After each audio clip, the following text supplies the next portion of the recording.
Dual carry is a playstyle within Wuthering Waves that was being utilized ever since the 1.0 update. But a lot of people still do not know what it means, or what it's even used for, or what its advantages are compared to just running a regular team. And they especially do not know just how powerful it really is.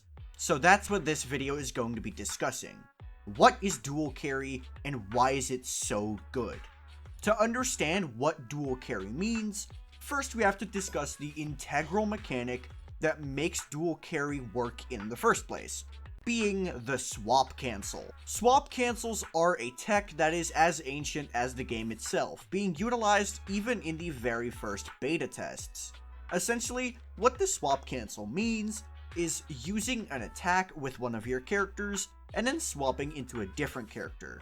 If you look at this showcase here, you can tell that if you start an animation, it will finish even if you swap out. But this primarily works in combat. Outside of combat, it's a bit less consistent. This is incredibly useful with very long animations, like Changli's Resonance skill, as it allows you to still cast the entire skill, but you don't waste as much time compared to just staying in on Changli. And that is the big value of a swap cancel. You can still do your attack, but you don't have to wait for it to finish. And that is the central mechanic upon which dual carry teams rely, using two main DPS characters within the same team to give yourself the ability to essentially do twice the damage as you regularly would. Now obviously, it's not that simple, because ultimately you are still tied down to 3 team slots, so you have to get rid of one of your teammates in order to run a dual DPS team.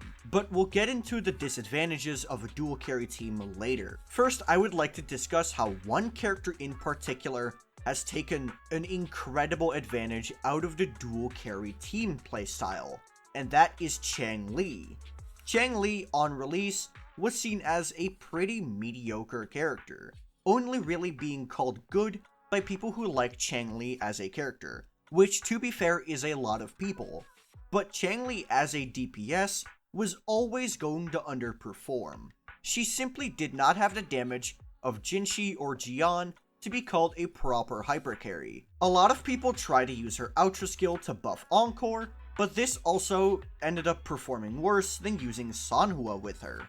So Changli ended up feeling like a pretty disappointing character on launch. But this would all change when Shangliao came out and showed us just how powerful Changli could really be if she was given the correct tools. Because Changli and Shangliao are two very similar characters in one very specific aspect. Almost every single animation they do takes a hot second, but it has high damage output if you give it the time to properly cook. Remember what I said earlier about swap cancels being incredibly useful to cancel long animations? Well, that's essentially what this entire team was doing almost every single second that you were playing it. And that is one of the biggest advantages for dual carry. It means that characters that have long animations will be able to get rid of the one problem that these attacks have, being that they take a while. So instead of just sitting there and waiting, you are able to push out even more damage on a different character like Shangliao. This means that if you master the timing and the rotation of a dual carry team, you are able to dish out an incredible amount of damage in a low amount of time, because there is not a single second of your rotation that is being wasted. There's always something happening. And because dual carry forsakes the use of a sub DPS like Yinlin or Zhezhe, it means that characters that have yet to find that true second slot to play within a hypercarry team are always able to turn to dual carry with someone like Shangliao or Changli. Even characters that already have their second half, like Carlotta with Zhezhe, are able to abuse the double carry playstyle.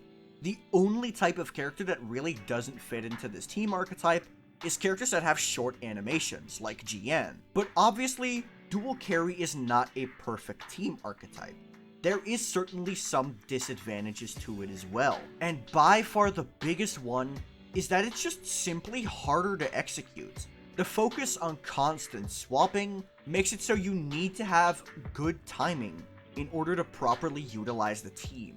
And if you don't have this incredible timing, you will be losing damage for sure. And that's going to be very hard for people who aren't good at the game or are playing on mobile, because there's just so much more timing and technical skill that goes into a proper dual carry rotation. There's also the fact that dual carry requires more investment than the typical hyper carry team. In a hyper carry team, you are always relying on one specific character to deal the majority of your team's damage. So it's fine if your Zhezhi is missing a couple of substats, because the grand majority of your team's damage will be coming from Carlotta. But in a dual carry team, you don't have that luxury. If your Changli isn't built well, your dual carry team will be feeling that hit, because Changli is a very large amount of the team's damage.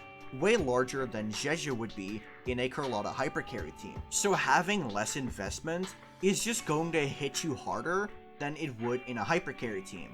Unless the hyper carry is the one that isn't getting the investment, but in that case, I don't know what you're doing, man. But here's the thing. I don't think we've truly reached the limit of the dual carry playstyle yet, because Kuro Games has not yet given us a perfect dual carry tool, because the perfect dual carry tool would need to have a couple of things that we have yet to see. First of all, a lot of the dual carry teams that we have right now feature outro skills that will not be properly utilized. The main examples of this are Brant and Changli. They're able to buff fusion damage, and then skill and liberation damage respectively. But the issue with their outro skill is that it gets cancelled when you swap out. And considering the fact that in dual carry you're swapping basically constantly, you're not really able to properly take advantage of this effect. And thanks to the fact that in dual carry teams you don't get access to things like a Zhezhi outro skill, there's one stat that we are desperately missing in dual carry teams. That being damage amplification. Damage amplification is the stat that we get from most outro skills that give supportive buffs, like Shorekeeper, Zhezhi, and Mortefi. They give damage amplification to respective stats. And the reason that damage amplification is so powerful is because there's not a lot of sources of it, and most importantly, it's at the end of the damage formula. Giving 40% damage amplification is just a straight up 40% damage increase, assuming that you don't have any yet. And practically the only source of damage amplification that we have right now is outro skills. So if you are not using an outro skill to buff your characters, like, oh I don't know, in a dual carry team, you're not getting the ability to take advantage of the damage amplification stat. At least that's what I would be saying if it weren't for Phoebe, because Phoebe gives herself a downright diabolical amount of damage amplification within her own kit. This makes her a near perfect character for dual carry. The only issue that Phoebe currently has with dual carry is that her reliance on Spectrofrazzle makes her unable to really utilize characters like Shorekeeper or Verena, because you would rather use Spectra Rover in that slot. And because you can't properly utilize Verena or Shorekeeper, it means the damage of the other carry gets lowered. But Phoebe's current damage output makes up for this. I mainly brought her up as an example because giving damage amplification within the character's own kits is one of the most powerful things you can do for a dual carry character. So there's still ways to improve the dual carry playstyle, which is kind of diabolical to say because dual carry is already almost unkillable as a playstyle. Think about it. Xiangliao has a perfect buffer in the form of Yinlin, and yet Changli managed to weasel her way into Xiangliao's teams.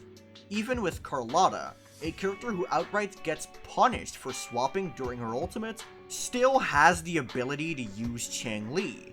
It's kind of insane just how much this one character is able to weasel herself into whatever team she wants. Even Jinshi has been seen running Changli in her teams within speedruns.